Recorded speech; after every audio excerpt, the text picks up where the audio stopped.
In Brighton, as you know, the internationally known WGBH is located, and they're a very good neighbor to us. And they have a tagline, and it's called, "Produced in Boston, shared with the world." And I'm gonna steal that today when I talk about Dawnn.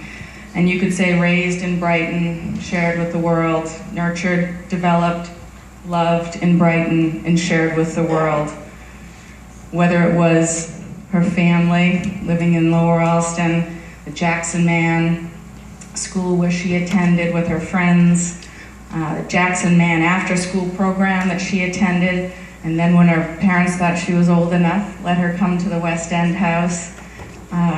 And with no disrespect to any other organizations that served her, I'd like to think that's where she really blossomed.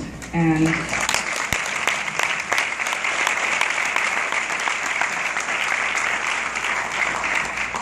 I've been there for 15 years, and Dawnn had me beat by about 2 or 3 years. We couldn't determine whether it was 17 or 18 years, but suffice to say,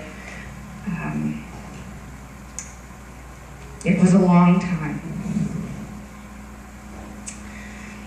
And you've read and you've heard about all the wonderful things that she participated in, and I'd like to think that they all started her on a path, whether it was the Honan Fellowship that got her interested in community service, whether it was the Mayor's Youth Council that took that a step further and introduced her to governance and governing on a much broader scale.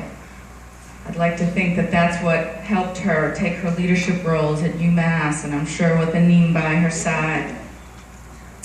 And I'd like to think that it was her beloved mentor, Jenny Newt, who did City Years 16 years ago, that inspired her to join City Year. And I'd like to think it was City Year and the AmeriCorps program that also helped Dawnn decide to serve with Playworks. And I'd also like to take credit for the West End House, telling her how great our peer organization was over at the Hennigan Boys and Girls Clubs of Boston, and that she could go over and serve with our peers, but she always came back. Whether it was a girls' camp in the summertime or a summer program in Alston. And when she was with us, this ask for forgiveness, not for permission, also drove her to want to go old school. And for those of you that have been doing youth work for a while, you might know what that means. Back to the days where permission slips weren't always critical.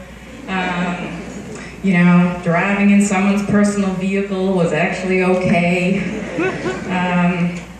Those days, she remembers those days. Not that they ever happened at the West End House, but they did. And I remember her saying, we do great things here, but let's go old school. Like, these kids aren't getting around the city. These kids aren't doing enough spontaneous things.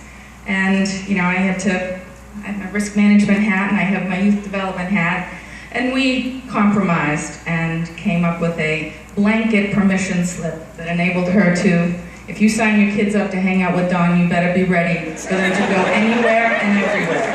And if you're not comfortable with that, don't sign this permission slip.